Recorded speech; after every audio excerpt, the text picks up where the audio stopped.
Hi, this is Regina from Atlanta, And I'm Kerry from Oregon. and we are Wine Sisters of the Yes, Happy New Year, my sister. cheers to you. Look at us here, season two, Season 2, just amazing. 2021. 2021, and today is MLK Day, and how appropriate it is for us to be sitting and having conversation about everything that we love, diversity and inclusiveness, equality, and so with a little bit of wine. Yes. So let's not forget the wine. No. And I think Yes, we're going to give a toast today, my sister, about, yes. So I would like to toast to the new year, okay. new leadership, a new direction for this country and for the world. I'm so excited about the election, the results, and having the first female vice president elect. I'm so Kamala Harris and Joe Biden. Let's go. Let's Cheers. go. Cheers. What are we drinking today? So today I have this little cava, little Spanish cava. I'd love to celebrate with bubbles, obviously. We can celebrate with anything, but I love this little cava. It's Los Monteros fruit style, so it's dry finish, but it has a lot of peach and a lot of fruit right up front. It is fantastic. It sells in my shop, and we sell a ton of it. It's beautiful. It's just a beautiful little light, bubbly to toast the new year in the direction that we're going. Yeah. All about diversity and inclusiveness and equality. Yes, love it. And a beautiful color too. Look at that. Got to Yeah, sparkle. it's got this beautiful like straw color, and if you can see the little fast dissipating bubbles, I just love it. Yeah. Yeah, Wow. And there's so much to toast today so with much to toast. Yes, so today again is Martin Luther King Day, and I'm in Georgia, which is especially nice because we get to have all of the things that go on around the MLK Center and Ebenezer Church. Warnock is the newly elected senator here, first African American to be voted a senator in Georgia. And he sat and stood at the pulpit today and talked about what that meant for him and his mom, who used to pick cotton, and that his mom got to pick her son as the next senator of Georgia. So that is it's amazing, and it's at a loss for words for what that means, not only in the African American community, but just for people of diverse cultures overall. Georgia has been predominantly red state for many, many years, and we turned this state blue, which is amazing. that is so powerful, the changes that are coming, amidst we have crisis at the Capitol, and then we have these really powerful changes at the same time. Yes. I can't help that Martin Luther King would be proud to see that Georgia is going in this progressive way and change Um, is here and happening. yeah, we lost some heavy hitters in 2020. We lost John Lewis.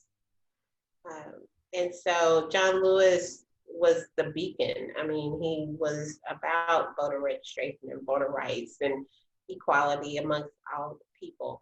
And so to have on the cusp of these giants, C.T. Vivian, uh, John Lewis, passing away, and it's been surreal to be here in Georgia because these are people I grew up with in my history that I could see like throughout my life in various places.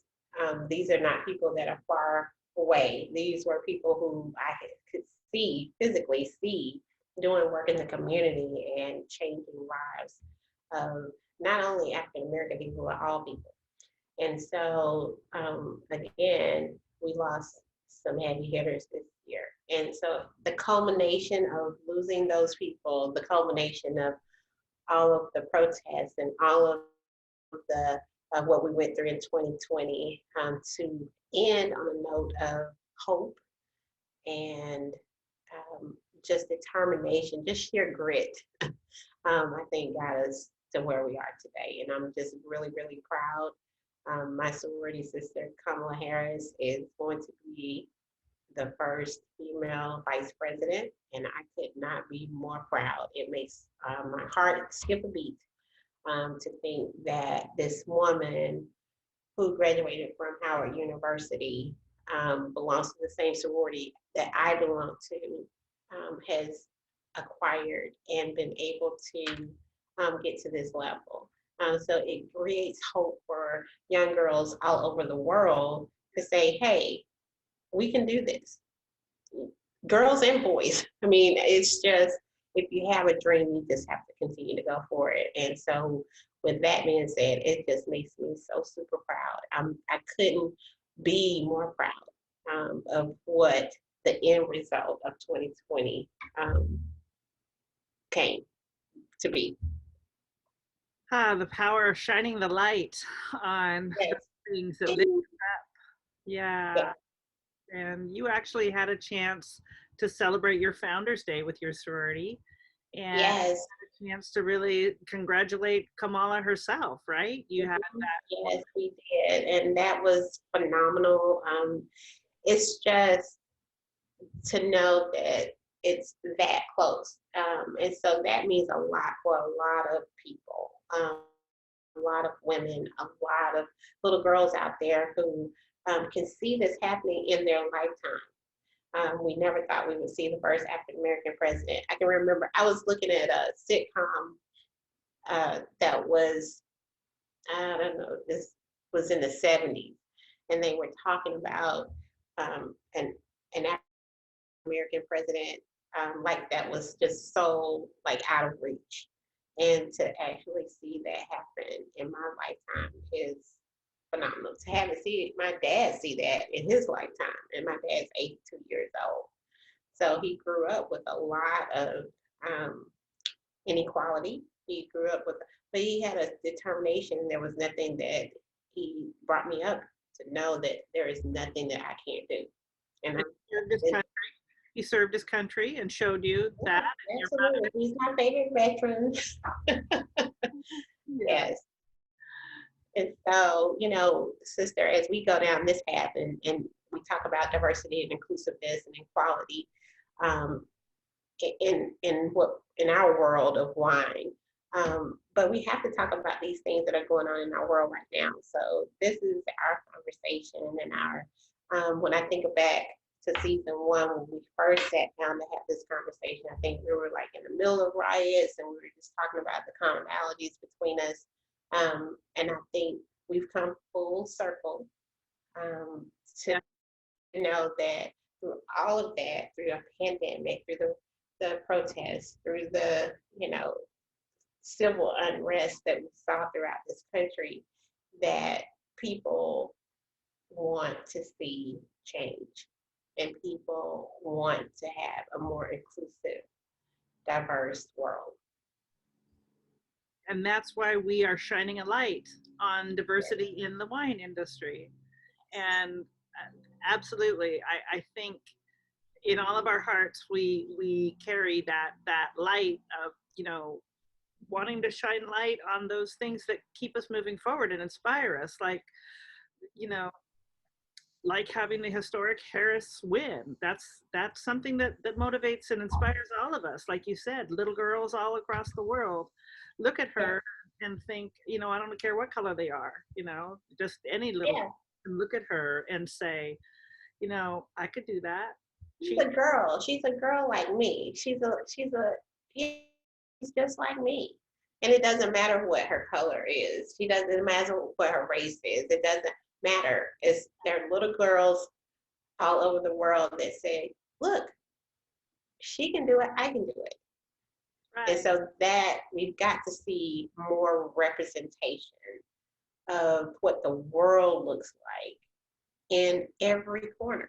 So, what we're doing here in the wine space is bringing that to light. And so you and I know that. I mean, we met, what, 4 years, 5 years ago now? And we just connected. It didn't matter. I think all of the external things kind of faded away. And we just were two souls and two energies that connected. It really didn't matter, that I was African American and you were Caucasian. It doesn't matter. It really doesn't matter. I think we were able to come together for the greater good.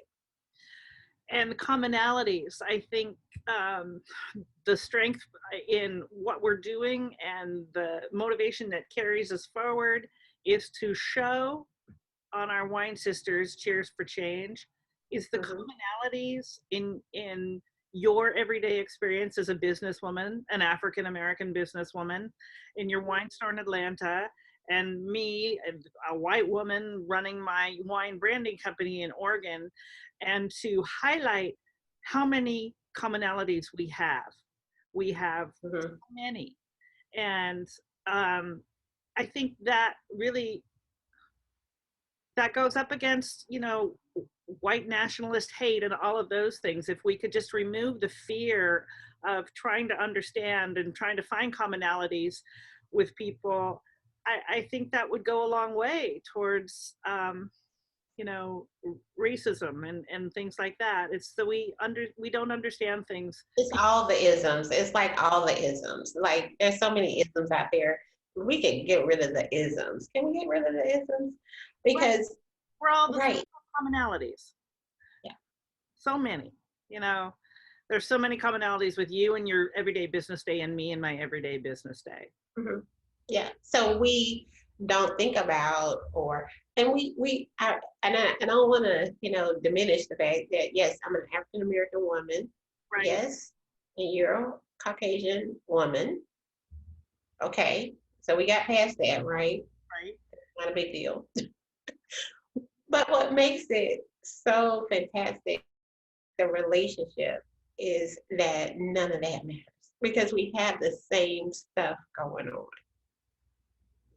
And Yeah, we can connect on a level that I think lots of people can connect on. And so that to me is the energy that creates amazing connections and collaborations. yes. That, and here's to you, my sister, and here's to inviting more people on the journey of commonalities and Yes, connecting and yes. collaborating. So the negative part is, um, Mhm. we have these crazy riots, and this crazy thing that happened at the Capitol. And I want to touch on this because I think it is a powerfully important subject, a very repulsive subject to me.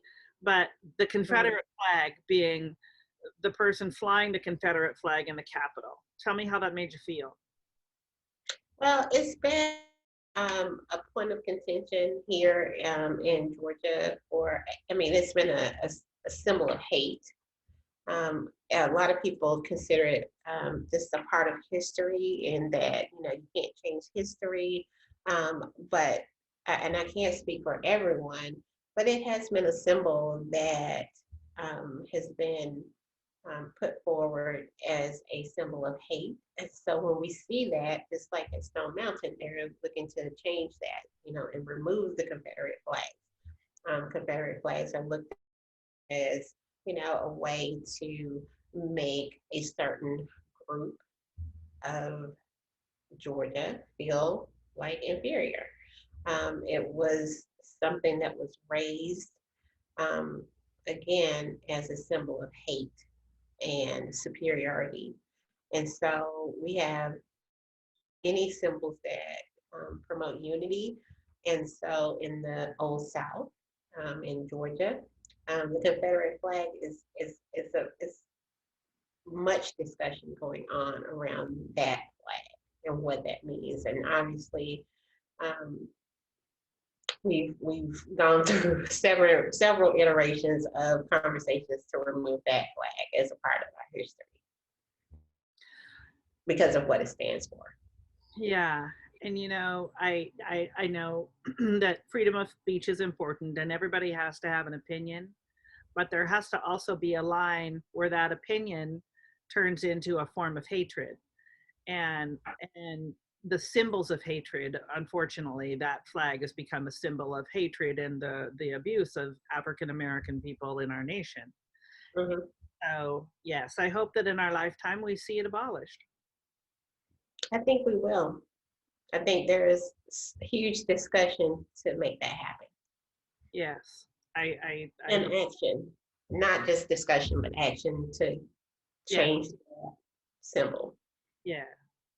So I was thinking, of course, today being Martin Luther King's birthday, and I was thinking my mother um, listened this morning to Martin Luther King's "I Have a Dream" speech.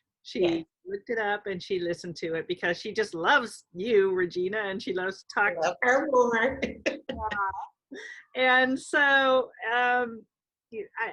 I would love it if you shared your experience growing up as a little girl. About you were talking about the you could see the stadium from your window. The Yeah, so what's now the is the really nice Mercedes-Benz Stadium. It used to be from my bedroom window. So I lived in Atlanta, like in the heart of Atlanta. So I grew up, um, like I said, my high school was off of MLK Junior Drive. Booker T. Washington was my high school. And so for many years, Booker T. Washington High School was like one of the first um, high schools that African Americans could attend here in Georgia, and it has a lot of rich history. My high school is now a historic site, just because of the history.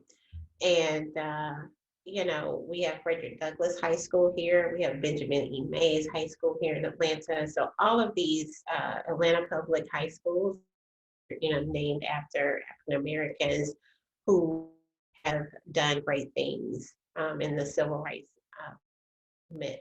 And so when I think about where I grew up and the vicinity, I mean, I literally could probably walk to Ebenezer Church if I wanted a little long walk.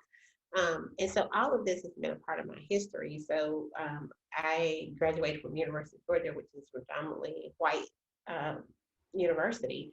And so when I went there, it was like, I didn't go to a Black college or university, but I had already had that experience.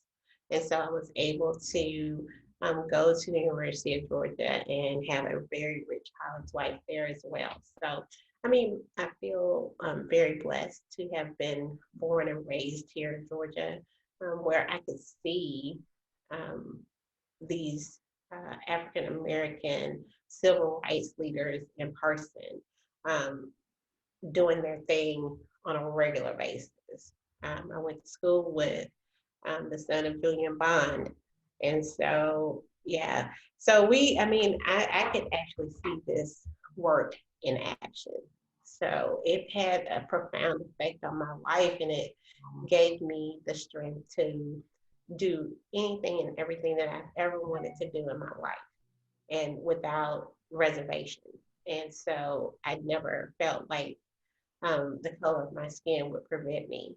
I guess I just had this like brute like strength that propelled me forward, and I never thought there was anything I could not do. Your mama raised you that way too, didn't Yep, she was a boss. you? Yes. And and in college you had this really rich experience with people from all over the world there in Georgia. And I remember that story that was so powerful about the Swedish foreign exchange student. Cammy, her name was Yeah, let's Cammy. talk about that. And, yeah, so she was from Sweden, and my sorority did a Martin Luther King march every year in January to commemorate his birthday. And I think this was even before it became a national holiday, but it was just to acknowledge the birthday and what he had done for all people. We did a march in Athens, and on her way back from marching with us, she was hit by bricks and ended up in the hospital. And people called her the N-word lover. And she had no sense of that. Coming from Sweden, she just felt like it was the right thing to do. She wanted equality for all people. And because she marched with us, she was injured as a result. And so this is the reality of what um, it means to stand up for what is right. And sometimes you have to get in good trouble, as John Lewis would say. And sometimes getting in good trouble is absolutely fine. Because had a lot of people um, that precede me not gotten into good trouble, we might be still picking cotton in somebody's field right now. So um, it's a very real thing, and again, coming from a place where I could see civil rights being acted upon, I knew that it was my duty to, forge ahead with anything and everything that I wanted to do in my life and not be curtailed by racism, sexism, or any other ism. I feel very strongly about that, and I'm always here as a beacon of hope and courage and strength, because you have to have all of it to get through a lot of the things that the world puts upon us. I mean, there's so many things that could stop us, not just me as an African American woman. There's a myriad of things that could stop any woman, any young man from, living their fullest potential. And And so, before yeah. he had the power to want to have that change too. And at the end, I love what you said about her in conclusion with that story was what was that she told you about doing that when you were here in the hospital? She said Yeah, that she would do it again. she would do it again. And she said that that would not stop her. It actually propelled her to do more. And Cami eventually went back to Sweden. She eventually came back to the States. She's been a civil rights activist for, as long as I can remember. And, we are of a certain age right now. And she's just been, just a dynamic individual who was not going to let that one instance curtail her rights um, from seeing civil rights being granted. So I love Cami. That was my first, I'm not going to say my first introduction, but that was my first real thought that people really, feel differently about what was going on. Right. That was more common in just humanity than you realize. You Mhm. were alone in your fight in the African American community that, and I am 100% behind you for the rest of my life as far as I'm concerned. We And are, how you? we're united, and it's so powerful to have this conversation. And I'm so honored to be having this with you because there's some real accomplishments amidst this also very big negativity. I believe those accomplishments will overcome the Oh negative yeah. right now. The light always snuffs out the dark. That's right. And Yeah. that's right. And so we're going to go forward.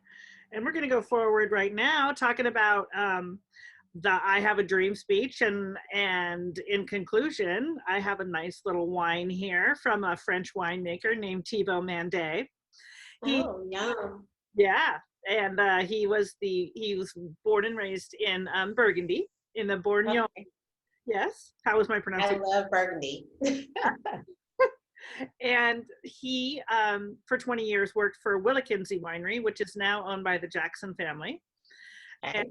Now he Not my Jackson family, though. Just to be clear, it's not my Jackson family. It's another Jackson That's family. right. Another Jackson, another wonderful Jackson family.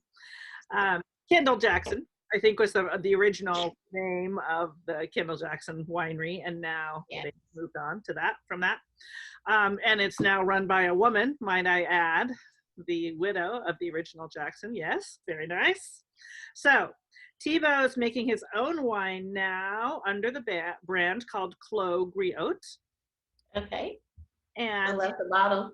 I know, isn't that neat? So he's got a cherry tree in the vineyard, up at his vineyard. Oh, cool. And it's a very old cherry tree, and it just produces a little bit of fruit. And there's the Pinot Blanc he made the cherry yellow for the. So anyway, this is his vineyard in the Yola Hills AVA, and it is a 100% Pinot Noir Blanc. Okay. And here it is, right here. Ooh, it looks pretty. So yes, here's to, highlighting my dream for us this season 2 is highlighting the commonalities on our journey of sisterhood from Georgia and Oregon, and spreading that across the globe in hopes that we all can be elevated and focus on what we have in common and not what we don't. Yes. Which is, it's probably very little that we don't have in common. There's a vast things of we do have in common. I mean, I think that's huge. Like what we have in common is way bigger than what we don't have in common. And we're going to take a whole nother season with reopening. It's so exciting to go into this season, and we're going to highlight the commonalities and the reopening of businesses, the hospitality business. Yes. And cheers. Yes. And Restaurants. Yes. Yes. Cheers. So with that in mind,